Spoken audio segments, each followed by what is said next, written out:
이정표 25번 소망의 닻을 내리시오라는 제목으로 하나님의 말씀을 대언하도록 하겠습니다.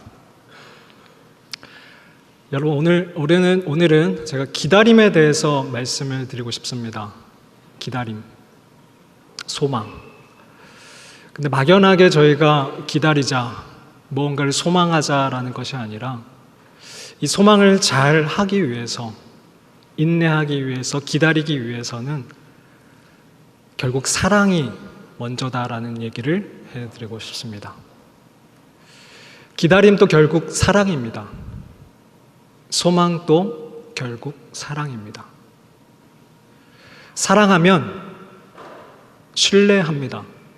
사랑하면 믿을 수 있죠.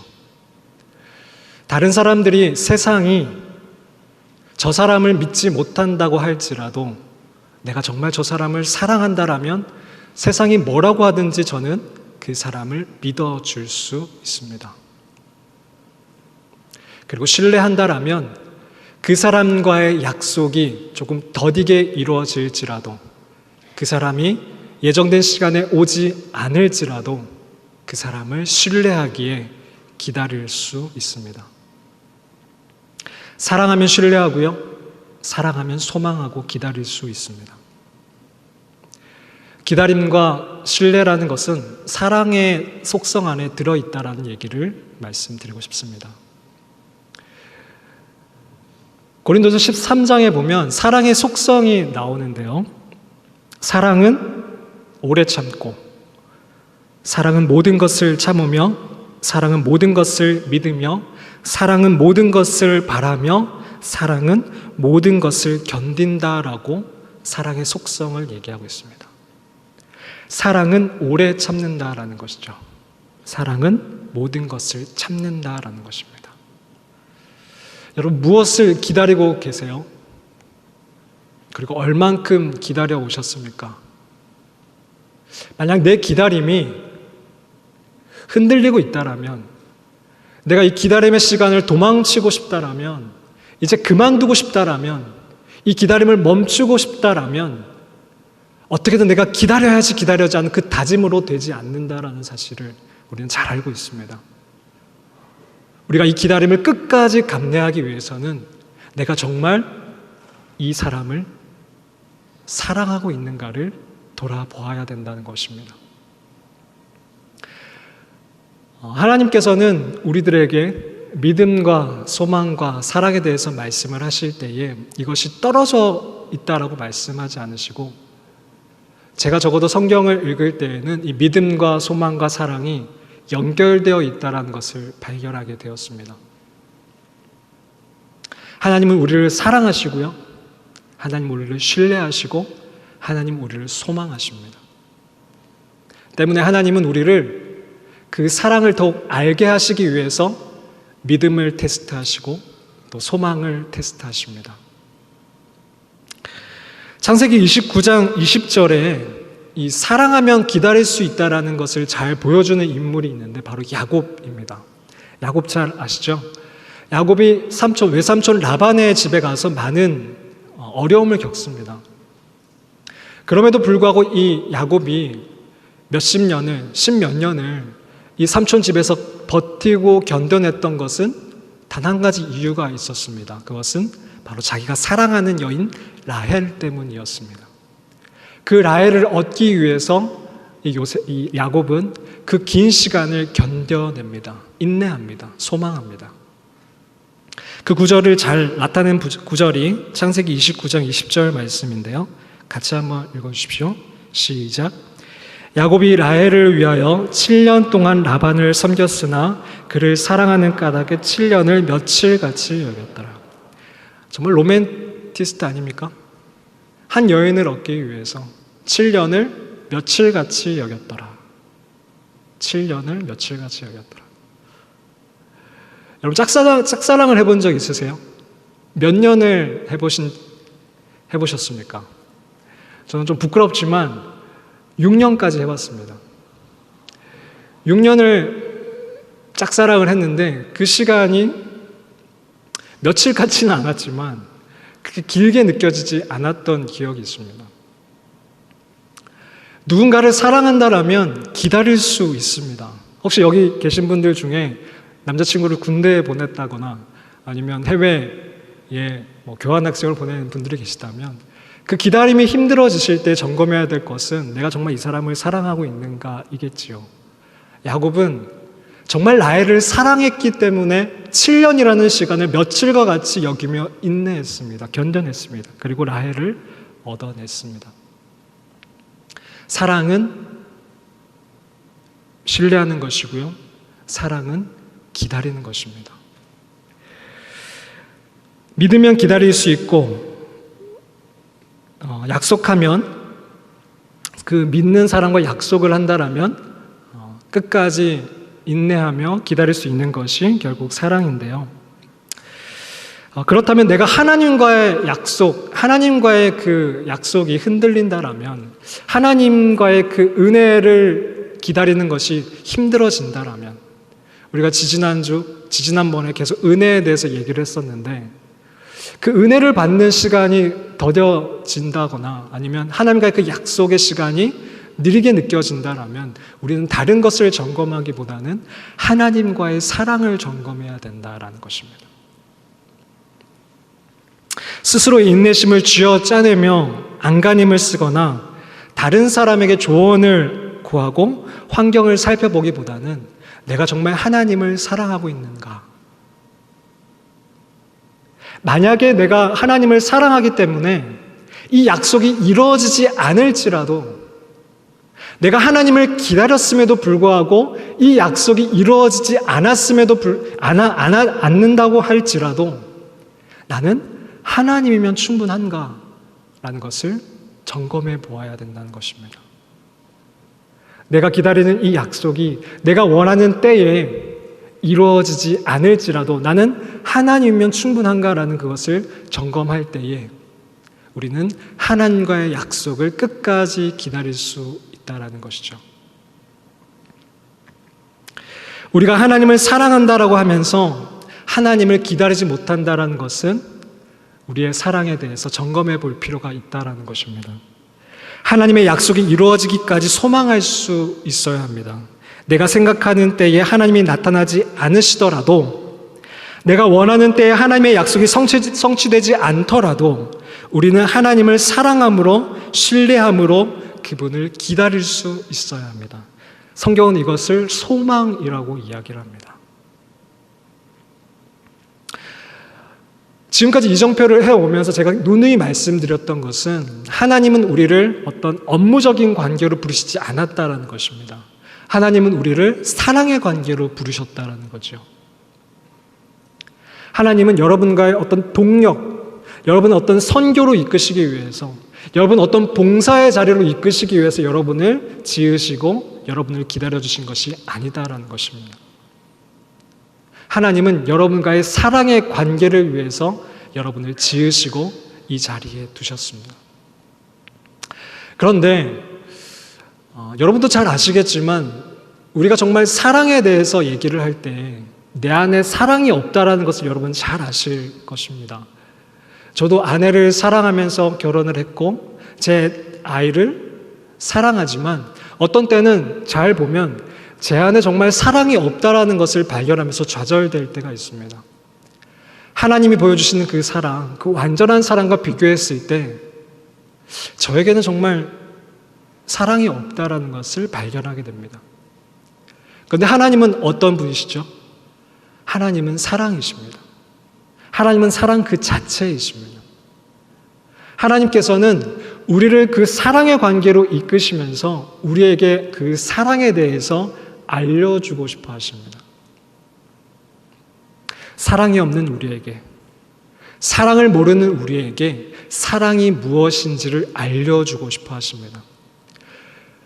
성경에서 가장 중요한 것이 하나님을 사랑하는 것이고 이웃을 사랑하는 것인데, 우리는 하나님을 사랑해요, 이웃을 사랑해요 라고 하면서 사실은 우리 안에 있는 사랑이 정말 진짜 사랑일까를 볼 수 있어야 되는데, 하나님은 그 사랑이 진짜인지 아니면 그냥 입으로 하는 말인지를 점검하시기 위해서 하나의 테스트를 하시는데 그것이 바로 기다림이라는 테스트입니다.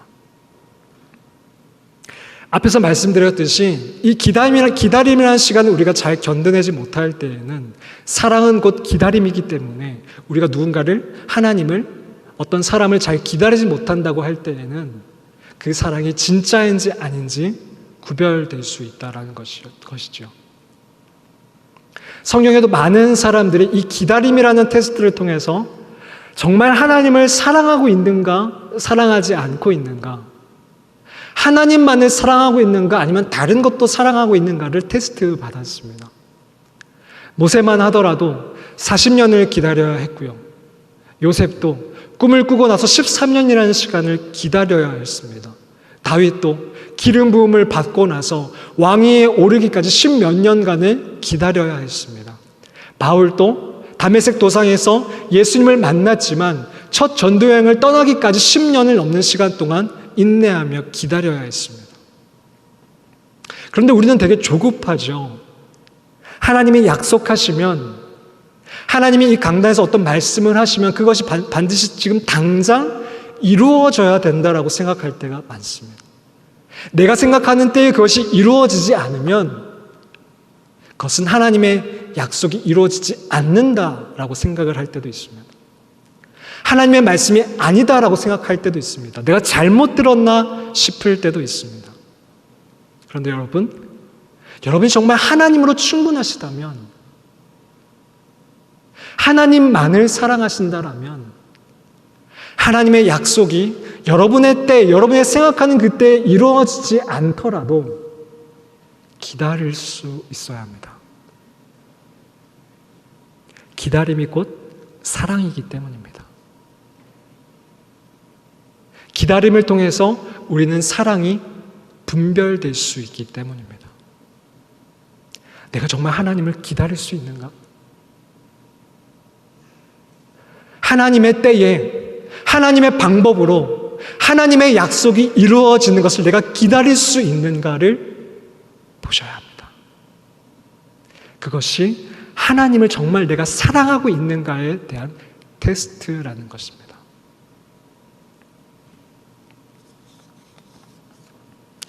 오늘 본문 히브리서는 제가 지난번에 은혜에 대해서 말씀을 드릴 때 이 히브리서 본문을 인용을 했었는데, 오늘도 역시 이 히브리서 본문을 인용하는데요. 이 히브리서가 쓰여졌던 때는 BC, AD, 예수님이 태어나신 이후 60년경, 그 이후 전후를 그 전후에 쓰여진 책입니다. 근데 이때는 어떤 때였냐면 유대교였던 이스라엘 백성들이 예수님을 믿는 그리스도교 유대인으로 개종을 하면서 많은 고난을 받기, 핍박을 받기 시작한 때였습니다. 로마 황제의 핍박뿐만 아니라 자신들의 동족들인 유대인들을 통해서도 많은 핍박을 받기 시작했습니다. 이 변절자들, 어떻게 우리 민족을 배반하고 예수라는 자를 따라갈 수 있는가? 로마의 핍박은 어느 정도 견뎌낸다 할지라도 자신들의 형제, 이웃, 그리고 가족들의 핍박을 견뎌내기는 굉장히 힘들었을 것입니다. 그럼에도 이 그리스도교 유대인들은 이 신앙을 지켜갔습니다. 우리의 신앙은 반드시 이루어질 거야. 하나님의 약속은 반드시 이루어질 거야. 예수 그리스도는 반드시 다시 오실 거야 라는 그 믿음을 가지고 이 신앙을 지켜나갔습니다. 그런데 시간이 점점 길어지고 핍박이 점점 심해지면서 이들의 신앙이 흔들리기 시작했습니다. 이게 맞는 것일까? 내가 믿는 이 신앙이 정말 맞는 것일까? 과연 진짜일까? 내가 틀린 것은 아닐까? 내가 잘못 들은 것은 아닐까? 내가 믿은 것이 헛것은 아니었을까? 그들의 신앙이 흔들리기 시작할 때에 이 히브리서 저자는 이들에게 격려하면서, 또 때로는 당부하면서, 또 때로는 나무라면서 이들에게 편지를 쓰고 있었습니다. 우리가 믿는 그 예수님은 그 무엇과도 바꿀 수 없는 분이시다. 우리가 믿는 예수님을 신뢰하라. 그리고 소망하라. 그분은 반드시 그 약속을 이루실 분이다. 어제나 오늘이나 동일하신 분이 바로 우리가 믿는 분이시다라는 것을 얘기하고 있는 것이 바로 히브리서입니다. 그러면서 이 히브리서 저자가 오늘 본문에서 말씀을 하고 있는 것이 바로 6장 15절에 그가 이같이 오래 참아 약속을 받았다라는 이야기를 하고 있습니다. 우리가 믿는 그 약속을 이 누군가가 오래 참아서 받았다라는 얘기를 하고 있습니다. 여기서 말하는 그는 바로 이들이 너무나 잘 알고 있는 믿음의 조상 아브라함을 얘기합니다. 믿음의 조상 아브라함. 이들의 조상이었던 그 아브라함에 대해서 우리가 믿는 그 우리가 잘 알고 있는 그 믿음의 조상 아브라함은 믿음뿐만 아니라 기다림의 사람이었다라는 것을 얘기해 주고 싶어 하고 있습니다. 그러면서 히브리서 저자는 이 말을 하면서 그리스도교 유대인들에게 이 소망을 이해하기 쉽게 무언가를 빗대어서 얘기를 해주고 있는데요. 6장 19절 말씀입니다. 같이 한번 읽어주십시오. 시작. 우리가 이 소망을 가지고 있는 것은 영혼의 닷 같아서 튼튼하고 견고하여 휘장 안에 들어가나니. 자, 이 소망은 무엇과 같다라고 비유를 하고 있습니다. 자, 자신들이 지금 생각하는 그 아브라함이 이 약속을 결국 오래 참아서 받아냈는데, 이뤄냈는데, 이 아브라함이 오래 참았던 그 소망은 이것과 같았다라고 지금 얘기를 하고 있습니다. A는 B이다라고 얘기를 하고 있습니다. 지금 소망은 뭐라고 비유를 하고 있습니까? 영혼의 닷과 같다라고 비유를 하고 있습니다. 여러분, 닷이 뭔지 아세요?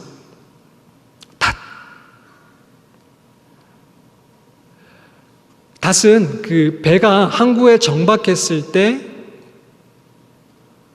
그 긴 끈에다가 그 이렇게 생긴 철로 만든 제구를 내려서 이 배가 이 항구에 정박할 수 있도록 만드는 기구이죠. 아주 무겁고 튼튼하고 아주 견고하게 만든 것이 바로 이 닷입니다. 근데 소망을 이 닷으로 비유를 하고 있는 겁니다. 무언가를 기다리게 만드는 것, 버틸 수 있게 만드는 것. 하나님과의 그 약속을 기다리고 버틸 수 있게 만드는 것이 이 소망을 바로 이 닷이라고 비유를 하고 있습니다. 저는 이 성경 구절을 처음 읽을 때에 이 성경 구절이 오타인 줄 알았습니다. 제가 그때만 생각할 때만 해도 소망이라 하면 뭔가를 기다리고 닻을 내리는 것이 아니라 돛이라고 생각을 했었습니다. 여러분, 돛은 뭔지 아세요? 바람을 받아서 배가 떠내려갈 수 있게끔 한 어떤 천을 얘기하는 것이죠. 돛. 근데 만약에 이 돛이 저는 이 돛이 바람을 받아서 떠내려가면서 뭔가를 찾아다니는 것이 소망이라고 생각했는데 성경은 머물러 있는 것을 이 닻을 소망이라고 비유를 할 때에 저는 좀 이해가 되지 않았습니다. 소망이라고 하면 뭔가를 찾아다니고 어떤 뭔가를 비전을 품고 미지의 세계를 찾아다니는 것이 소망이 아닐까라고 생각을 했었거든요. 근데 성경은 닻을 내리고 그 항구에 머물러 있는 것이 소망이다라고 얘기를 하고 있었습니다. 성경은 내 마음대로 정처 없이 떠다니는 것이 소망이 아니라 기다리면서 그 자질에 머물러 있는 것이 소망이다라고 정의하고 있습니다. 머물러서 하나님의 때를 기다리는 것이 소망이다라고 이야기합니다. 그런데 이 닷에는 특징이 있습니다. 여러분, 저는 항구 도시에 살아서 이 닷을 이렇게 매여 있는 그리고 닷을 이렇게 올리는 장면들을 본 적이 있는데 이 닷은 항구에 정박할 때에 정박하고 나서 그 닷을 내리면 이 닷이 보이지는 않습니다. 닷은 보이진 않아요. 돛은 눈에 보이는데 이 닷은 눈에 보이지 않습니다. 그런데 이 닻을 내린 배와 닻을 내리지 않은 배의 차이점이 드러날 때가 있는데, 그것은 바로 바람이 불고 폭풍이 칠 때입니다. 닻을 내린 배와 닻을 내리지 않은 배가 갈라선, 차별되는 때가 바로 폭풍이 치고 바람이 불 때입니다. 바람이 불게 되고 폭풍이 치게 되고 파도가 칠 때에 닻을 내린 배는 조금은 흔들릴 수 있지만, 약간 뭔가 떠내려가는 것처럼 보일 수 있지만 결코 그 항구를 떠내려가지 않습니다. 그러나 닻을 내리지 않은 배는 바람과 파도에 이끌려 떠내려가게 되어 있습니다. 성경이 말하고자 하는 것이 바로 이것입니다. 하나님이라는 그 약속, 하나님이라는 그 항구에 닻을 내린 사람, 그 소망이라는 닻을 내린 사람은 지금은 구별되지 않지만, 평범한 일상 속에서는 구별되지 않을지 몰라도 바람이 불고 파도가 치고 폭풍우가 몰아칠 때에는 분명히 구별된다라는 것입니다. 하나님께 소망을 내리지 못한 자는 파도가 치고 바람이 불 때에 하나님이라는 항구에 떠내려가게 되어 있습니다. 그러나 하나님이라는 그 항구에 닻을 내린 자는 고난이 찾아와도, 환경이 흔들려도 하나님을 떠나지 않습니다. 인내합니다. 하나님을 기다립니다. 소망합니다.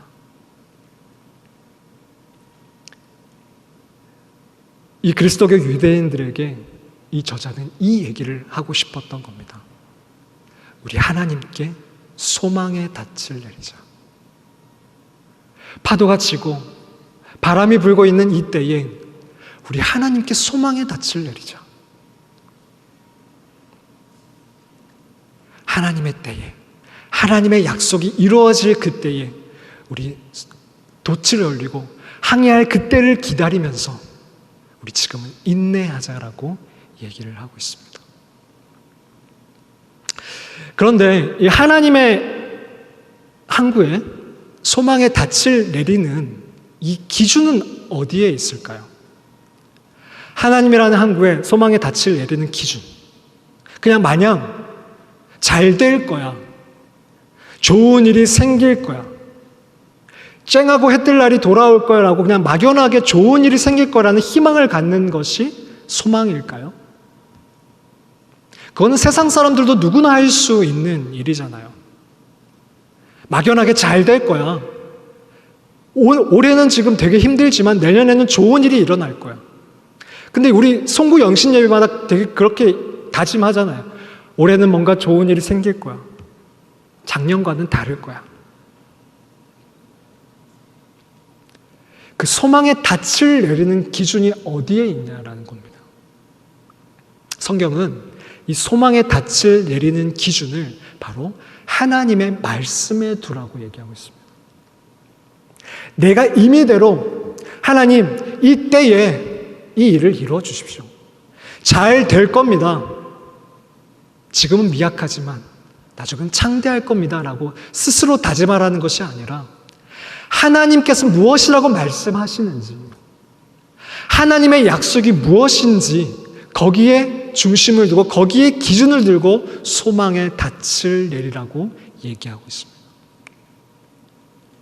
히브리서 저자가 얘기하는 이 아브라함 역시도 자기 임의대로 자기가 믿음의 조상이 될 거라고, 자기의 자녀들이 저 하늘의 별과 같이 바다의 모래와 같이 많을 거라고, 하나님 이 기도를 이루어 주십시오라고 소망하지 않았다는 것입니다. 그 소망의 기준은 하나님의 말씀과 하나님의 약속에 있었습니다. 하나님이 먼저 아브라함을 찾아오셔서 아브라함에게 약속하셨습니다. 내가 너에게 복을 줄 거야. 내가 이 믿음의 자녀들을 너를 통해서 이룰 거야. 창세기 15장에 보면 하나님께서 약속을 하시는데 어떻게 약속을 하시냐면 소와 암소와 암염소와 그 다음에 순양을 반으로 쪼개서 그 사이로 아브라함과 함께 그 중간을 지나가십니다. 암소와 암염소와 순양을 반으로 쪼개서 그 사이로 아브라함과 함께 지나가십니다. 그것을 횃불 언약이라고 하는데 하나님의 형상이 마치 횃불과 같이 나타나서 아브라함과 그 사이를 지나갔다라고 해서 횃불 언약이라고 합니다. 하나님은 이러한 방법을 아브라함과 약속하셨습니다. 내가 이 일을 반드시 너에게 이루어 줄 거야. 그런데 이러한 약속의 방법은, 이렇게 맹세하는 방법은 그 고대 근동 지방에서 사람과 사람 사이에서 이루어졌던 어떤 하나의 언약의 방법이었습니다. 짐승을 반으로 쪼개서 그 사이를 지나가면서 만약 이 약속이 이루어지지 않는다라면 내가 반으로 쪼개져도 좋습니다라고 하는 약속의 방법이었던 겁니다. 사람과 사람이 했던 그 약속의 방법을 하나님께서는 지금 아브라함과 함께 이 약속을 하시면서 내가 이 약속을 이룰 거야 라고 맹세하시는 겁니다. 굳이 그렇게 하지 않으셔도 되는데 하나님이신데 그 하나님께서 아브라함의 눈높이에 맞춰서 그 약속을 하고 계시다라는 겁니다. 제가 제 아들과 약속을 할 때에 마치 손가락을 걸고 약속 이렇게 사인을 하고 복사를 하듯이 마치 하나님께서는 아브라함의 눈높이에 맞추셔가지고 지금 그 맹세를 하고 계시는 겁니다. 내가 이 약속을 이루어 줄 거야. 네가 보기에는 불가능해 보이지? 안 될 것 같지? 근데 나 하나님이야. 나를 걸고 이 약속을 이룰 거야 라고 아브라함에게 맹세하십니다.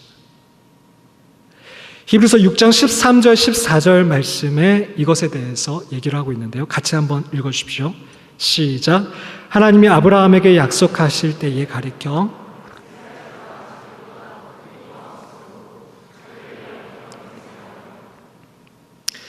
이르시되 내가 반드시 너에게 복주고 복주며 너를 번성하게 하고 번성하게 하리라 하셨더니 하나님이 아브라함의 눈높이를 낮추셔서 이렇게 약속을 하셨습니다. 그러면 적어도 양심이 있으면 하나님이 이렇게 눈을 낮추셔서 약속을 해주셨는데 좀 기다릴 수 있어야 되지 않습니까?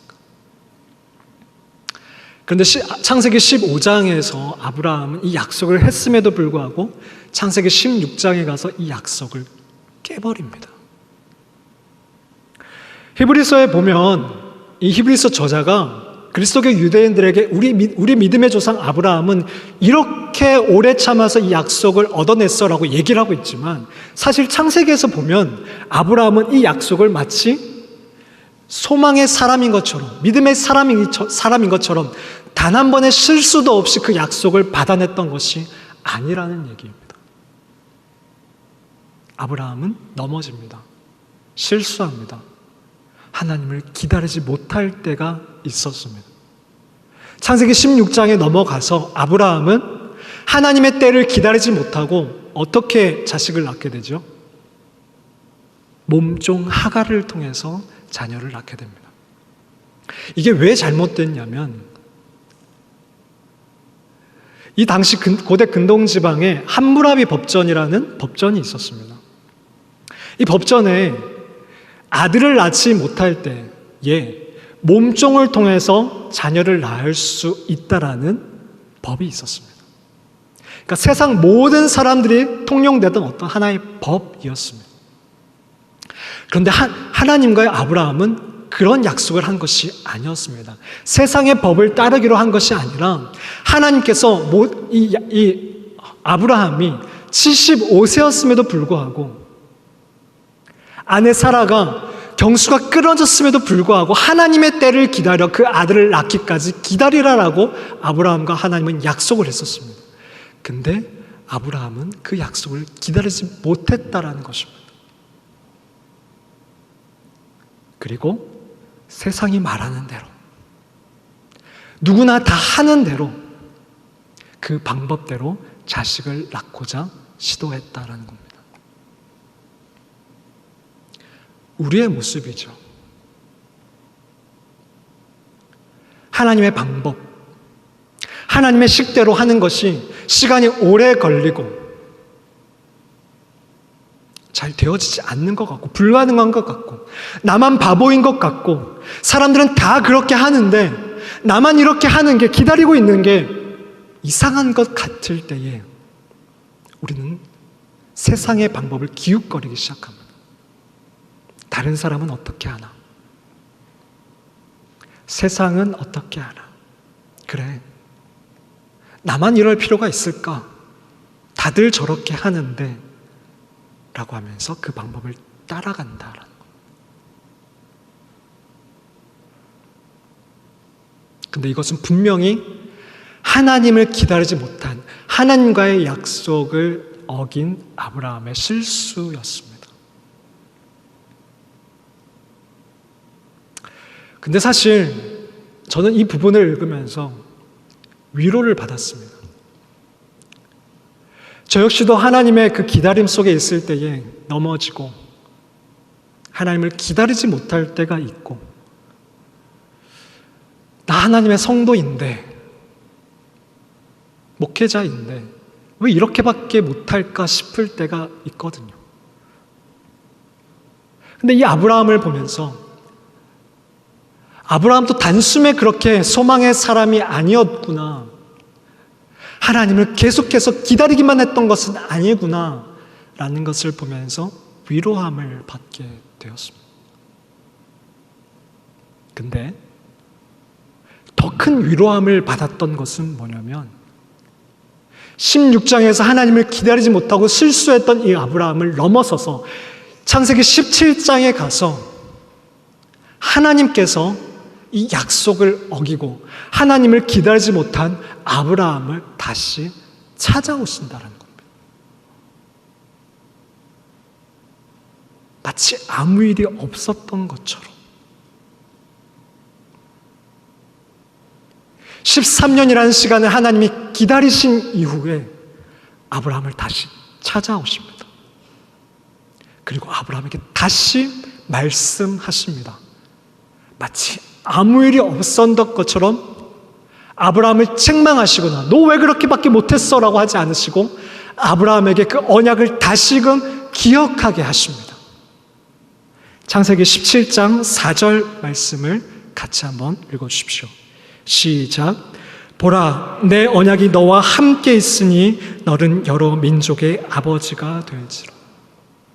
아직도 내 약속이 너와 함께 있다는 것입니다. 네가 16장에 넘어졌었지만, 나를 기다리지 못했지만, 소망의 닻을 끌어올리고 소망의 돛을 펴고 하나님의 항구를 떠나갔었지만 나는 너를 기다리고 있어. 이 약속은 여전해. 나는 너를 소망해. 하나님은 아브라함에게 지금 그 말씀을 하고 계신 겁니다. 하나님은 왜 아브라함을 떠나지 않으시고 아브라함을 기다리시는 걸까요? 다른 사람 찾으셔도 되잖아요. 아브라함이라는 항구를 떠나서 다른 항구로 가셔도 되잖아요.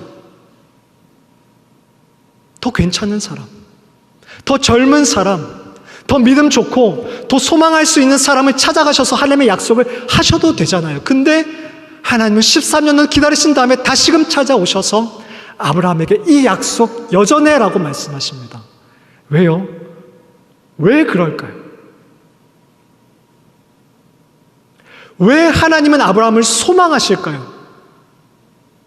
하나님은 아브라함을 사랑하시기 때문입니다. 하나님이 아브라함을 사랑하시기 때문에 아브라함을 쉽게 포기하지 않으시고 아브라함이라는 그 항구에 떠나지 않으시고 돛을 내리고 계신다라는 것입니다. 어디 아브라함뿐입니까? 하나님이 나를 소망하시기에 제가 이 자리에서 여러분에게 말씀을 대언하고 있습니다. 하나님이 나를 소망하지 않으신다라면 저는 이 자리에 있을 수가 없습니다. 어디 저뿐입니까?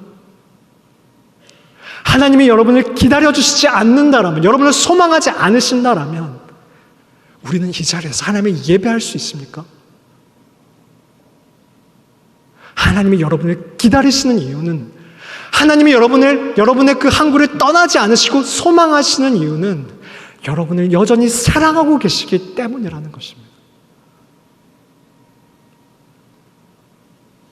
하나님께서 여러분을 소망하십니다.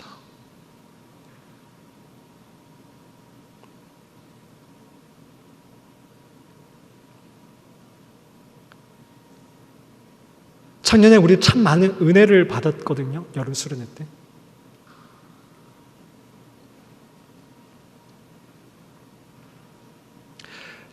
여러분이 하나님과의 누리셨던 그 첫사랑, 그때를 한번 생각해 보십시오. 얼마나 우리에는 굴곡이 많이 있었습니까? 얼마나 많이 하나님을 떠났었습니까?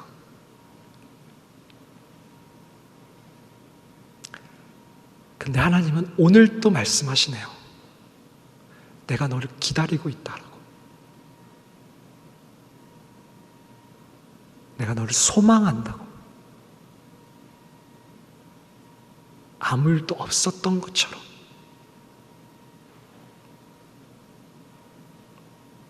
내가 너를 신뢰한다고. 내가 너를 사랑한다라고 오늘 또 말씀하고 계시다라는 겁니다.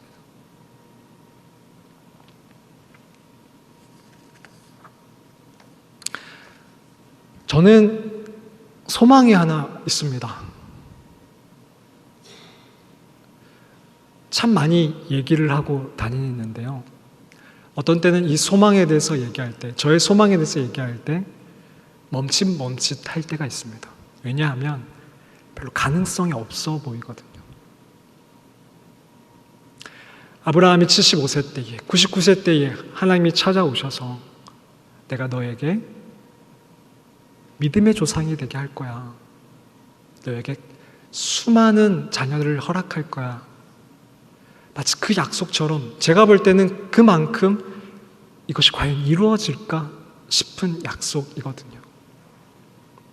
제가 하나님을 사랑하여서 신대원에 들어가기 전에 기도원에 가서 2주 동안 하나님의 얼굴을 구했던 적이 있습니다. 그 하나님께 제가 물었습니다. 하나님, 제가 이제 정말 신학대학원의 길을 들어서서 하나님을 쫓아가는데 저는 어떤 비전을 품고 쫓아가야 할까요? 하나님이 원하시는 그 꿈은 무엇입니까? 그때 하나님이 저에게 주셨던 비전이 바로 교회 회복이었습니다. 한국 교회의 회복. 하나님의 얼굴을 구하는 세대를 다시금 세우시고 주를 살기 위해 따르지 않고 죽기 위해 따르는 그 교회와 성도들을 다시금 회복시키시겠다는 그 약속. 에이, 하나님, 그게 될까요?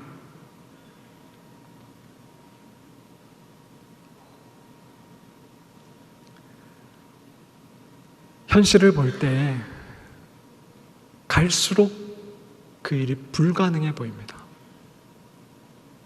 사라의 경수가 끊어지고 모든 가능성이 끊어져 가는 것처럼 여기저기서 들려오는 소식들을 들어보면 끝났구나, 끝나가는구나 싶을 때가 너무너무 많습니다.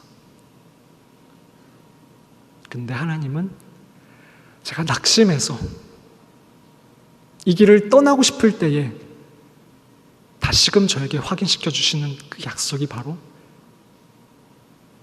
그 소망이 교회 회복입니다.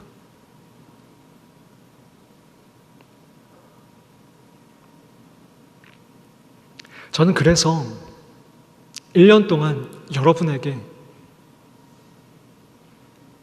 하나님께로 돌아가자, 하나님만을 사랑하자라는 것을 주구장창 외치고 있습니다. 남들은 청년 사역 이미 끝났다. 캠퍼스 복음화율이 3% 밑으로 떨어져 가는 그 수치가 정말 수치다 라고 할 정도로 그러한 때이지만 저는 제가 확증하면서 제가 그 일을 이루어질 거라고 확신하면서 쫓아가는 것이 아니라 그것이 하나님의 약속이기에, 하나님의 말씀이기에 하나님의 말씀 안에 그 소망의 닻을 내리고 여러분에게 말씀을 전합니다.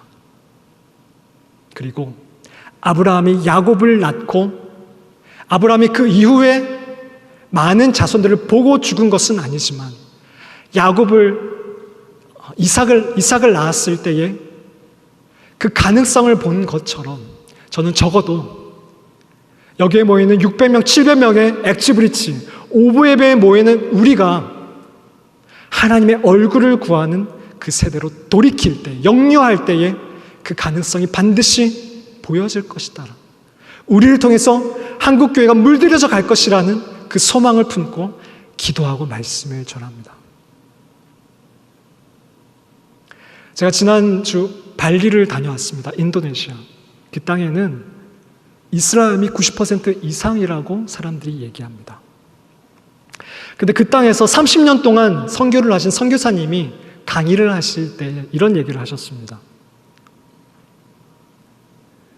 불과 2012년도에 종교 통계를 냈을 때 90%가 넘었던 이슬람교의 그 종교율이 85%까지 떨어졌다는 겁니다. 당연히 이슬람 국가처럼 여겨졌던 지금도 당연히 이슬람 국가처럼 여겨지는 그 인도네시아의 이슬람교도의 신도율이 90%가 넘었던 그 신도율이 85%로 떨어졌다는 겁니다. 그러면서 1%, 2%였던 기독교율이 7%까지 뛰어 올라갔다는 겁니다. 그리고 2012년도 이후에 정부에서는 그러니까 종교 퍼센테이지 데이터를 더 이상 발표하지 않고 있다고 합니다. 그만큼 인도네시아에는 기독교 복음화율이 급증하고 있다는 겁니다.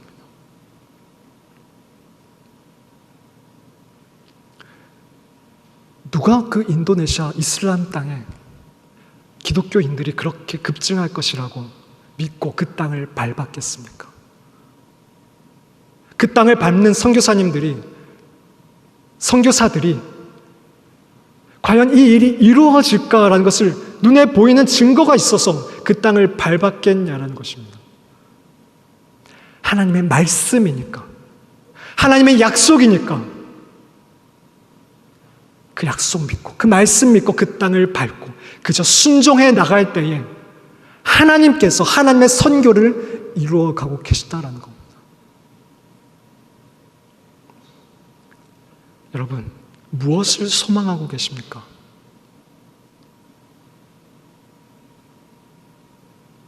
여러분, 개개인과 하나님과의 약속이든 그리고 하나님 나라에 관련된 약속이든 여러분 무엇을 소망하고 계십니까? 그리고 그 소망이 흔들린다라면, 지금 그 하나님이 정해주신 이곳을 떠나고 싶다라면, 벗어나고 싶다라면, 멈추고 싶다라면 버텨야지가 아니라 하나님과의 사랑을 점검하십시오. 내가 원하는 때에 내가 원하는 방법으로 이 일이 이루어지지 않을지라도 하나님만을 내가 사랑한다라면, 하나님만을 원한다라면 나는 하나님을 기다릴 수 있어야 합니다.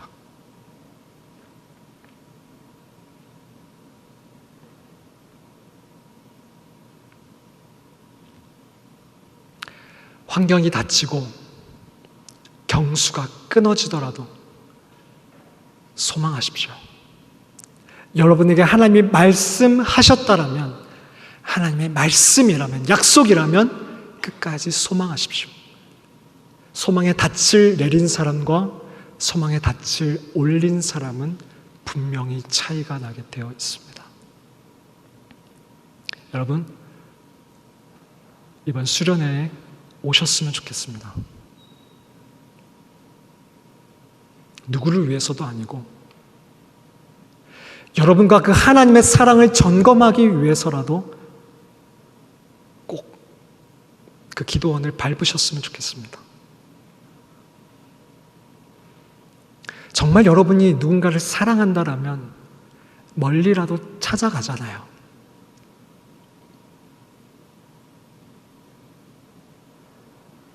그게 사랑이잖아요.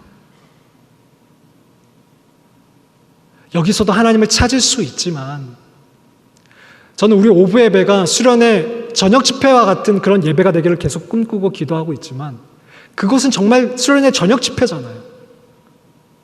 3시간이고 4시간이고 함께 찬양하고 기도해도 누가 말릴 사람 없는 곳이잖아요.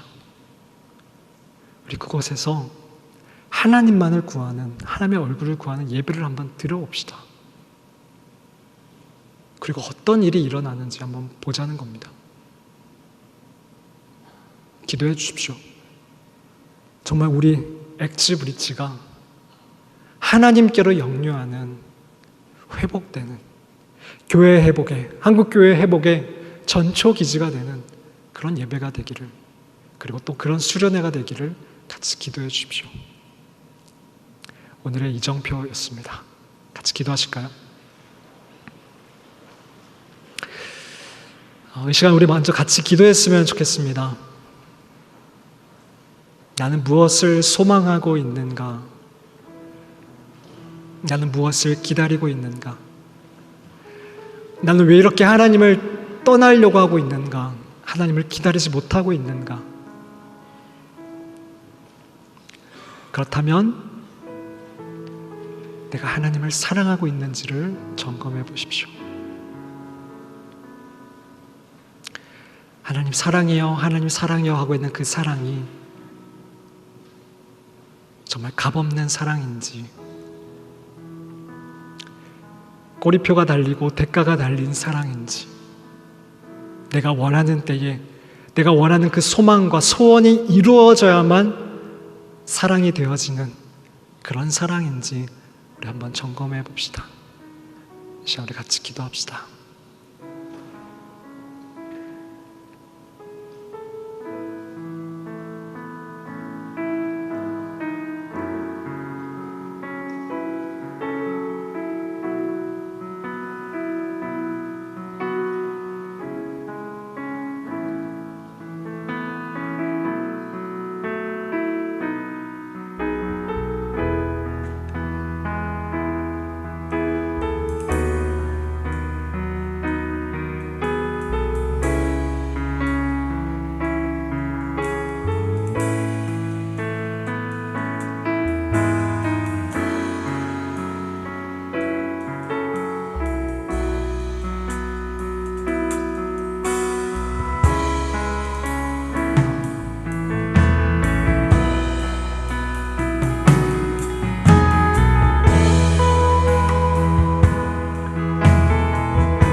하나만 더 기도합시다.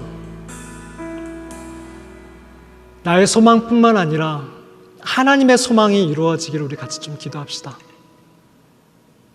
한국교회가 다시금 회복될 수 있도록 하나님의 얼굴을 구하고 하나님을 중심으로 삼고 하나님이 주인 되시는 교회로, 성도들로 회복되어 나갈 수 있도록 그것을 같이 기도해 주시고, 우리 청년들이 이곳에 모이는 오브 예배를 통하여서, 우리 엑스브리지를 통하여서 그러한 일들이 물들여져 갈 수 있도록 우리 그것을 놓고 같이 같이 기도하도록 하겠습니다. 하나님 아버지 감사합니다. 하나님의 수만 우리를 통해서 이루어지길